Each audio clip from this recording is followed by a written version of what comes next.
The great economist John Kenneth Galbraith wrote that all of the great leaders have had one characteristic in common: the willingness to confront unequivocally the major anxiety of their people in their time. This, and not much else, is the essence of leadership. But how do you confront that anxiety? How do you break that cycle of fear? In part 2 of our video series with Professor Deborah Ancona at the MIT Sloan School of Management, we discuss the 4 capabilities of leadership: sense-making, relating, visioning, and inventing.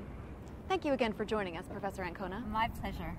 The first capability is sense-making. You say that an effective leader helps make sense of the world. Absolutely. What effective leaders need to do is let go of some of their old mental models and see the world with new eyes. They need to do 3 things. They need to get out and understand what's going on out there. Second of all, they need to create a map of what changes have taken place in the environment and do that with and for other people, so there's a shared understanding. And third of all, they have to take that map or model and revise it as conditions change.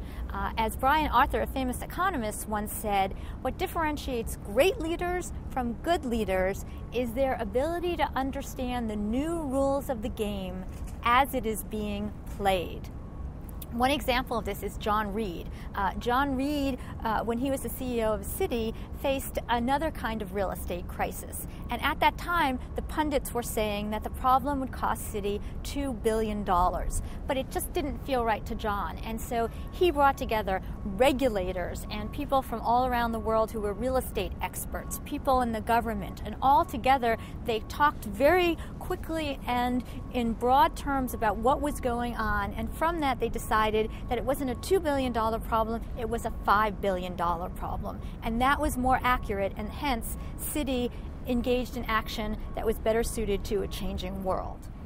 The next capability is relating. You say that an effective leader is communicating constantly. At a time when workers are feeling so preoccupied and worried about the economy, how does an effective leader reassure? Well, there are 2 things. One is a leader needs to be visible, so in front of people in the organization all the time, and second of all, reassuring. One example of this is Barack Obama. He's engaged in many news conferences and town meetings.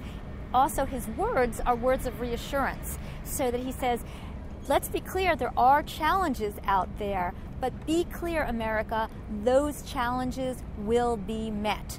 And so there is that reassuring tone. Also, during these times of crisis, people are thinking to themselves, what's going to happen to me? What's going to happen to me? And what's going to happen to me?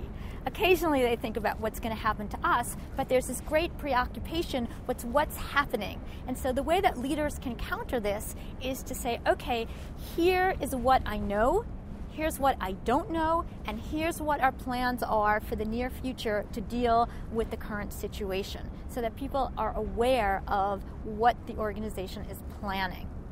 A third piece about relating is that relating is not just within the confines of the company, but outside. Leaders need to reach outside, because you may need to renegotiate a contract with a supplier or a customer.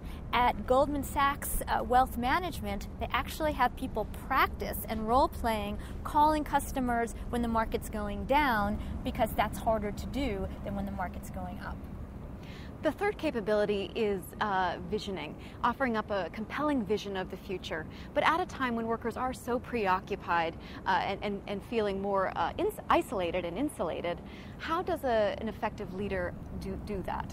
Well, absolutely, visioning is a core competency in these uncertain, turbulent times. So what a leader needs to do is articulate, paint a picture of what future possibilities exist. What could we be? Where could we be? And to make sure that that vision is based on core values that the leader has and that the organization has. So, for example, Steve Jobs doesn't talk about a new computer or a new phone. He talks about changing the way people work, changing the way people think, changing the way people learn. It's a broader vision than just a small one.